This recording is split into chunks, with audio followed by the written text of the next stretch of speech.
The 23-year history of the Dallas Cowboys is steeped in a winning tradition that has produced an illustrious honor roll of outstanding players. These men, so famous, so celebrated, became collectively known as America's team.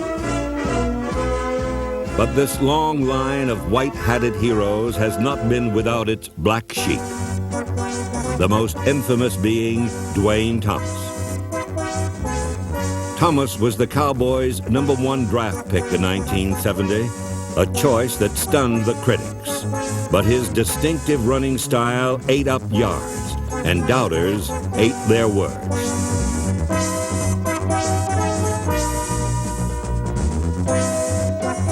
Duane Thomas was a unique player when he came into the league because he had a very unusual gliding motion when he ran. He would look like he was going maybe 3/4 the speed, and then he would see an opening and would have a very, very smooth burst and a very good feel when he got into the secondary.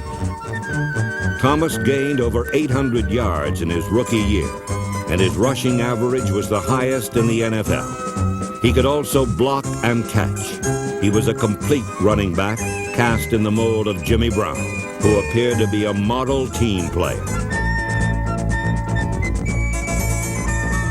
And it was something that I didn't mind doing. I didn't mind paying the price to win, because that's what I was there for.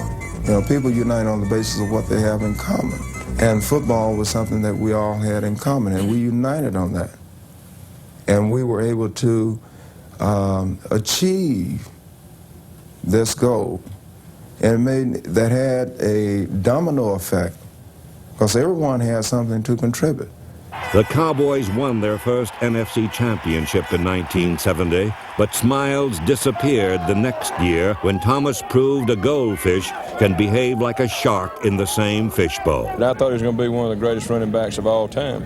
And then unfortunately something happened in his second year that changed his whole attitude, and then it got to be very miserable to be around. During the off season after that year, it looks and appears that he did get on drugs after that year, and then when he came back, you can never tell what he was going to be like in any given day. You might walk by him one day and he would say, you say hello to him, and he would say hello to you. The next day he'd say, hey, leave me alone. Yeah, don't talk to me. These forces, whatever they were, whether it was an agent or his feelings towards life, he went into a shell, and he was tough to communicate with, and it affected his play and affected his opportunities in the National Football League. 1971 was the silent season of Duane Thomas. A loner, isolated from the team, he became an enigma, known as the Sphinx. I made a statement prior to going into the season. I said, gentlemen, this is my last interview. Believe me. Because what? I'm going to work. That's why I was brought up. Because we were brought up this way. When you're working, you don't talk.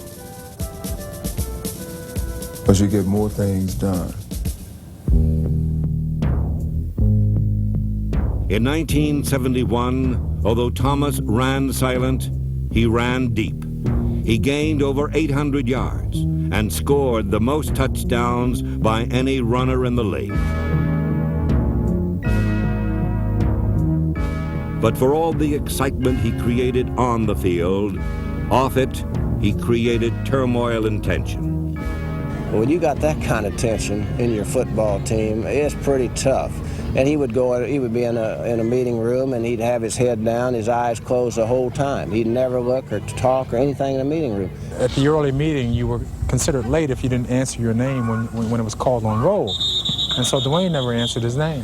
And usually they would skip over it. This one particular day, the guy who was calling roll, for some reason decided that, Duane was going to answer here or,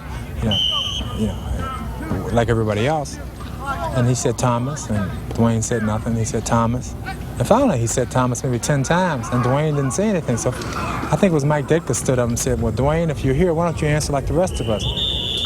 And, Duane sort of looked at him and smiled at him, and he was sitting in these, we were sitting in these little elementary school seats, these primary school seats. And he just took a seat and reversed it and faced the back of the room. I would have probably suspended any other player that would have acted as he did. And the reason that we could tolerate him is that he never made any errors when he went on the field. So obviously he's listening and he was studying. And the result was we were able to go to the Super Bowl, but it was almost unreal the way he was that particular year.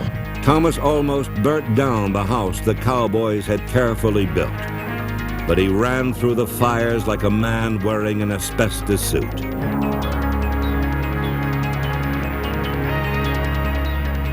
He ran Dallas to their second straight NFC title and into Super Bowl VI, where his legs carried them to their first world championship.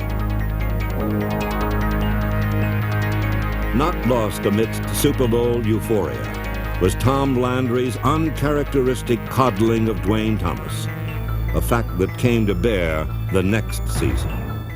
Tom Landry is pretty consistent as far as how he treats players. Duane was a very difficult situation and had to be treated a bit different, or they would have had to get rid of him immediately. Landry really tried to work with Duane. No one knew how I was going to react or how he was going to react, so therefore you had tension all the time. Of course, you had to treat Duane Thomas one way and 44 players a different way, and I just never felt like that was a good situation to be in, and I'm sure that Coach Landry felt like he could bring him around, but eventually, he just felt like it was, he didn't have any choice and you had to get rid of him. It came to force the next season in training camp when Duane did not go to practice. He was traded to San Diego. The Chargers tried to get Thomas in step, but he had become a morose, tragic figure, a shell of the player he once was. In San Diego, he not only wasn't heard, he wasn't seen.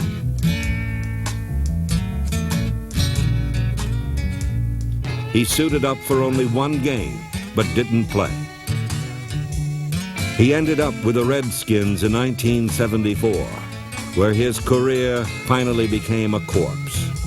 To this day, the Sphinx remains a riddle that may never be solved. Would it be a safe conclusion to make that Duane Thomas let his performance and not his words speak for him? Evidently.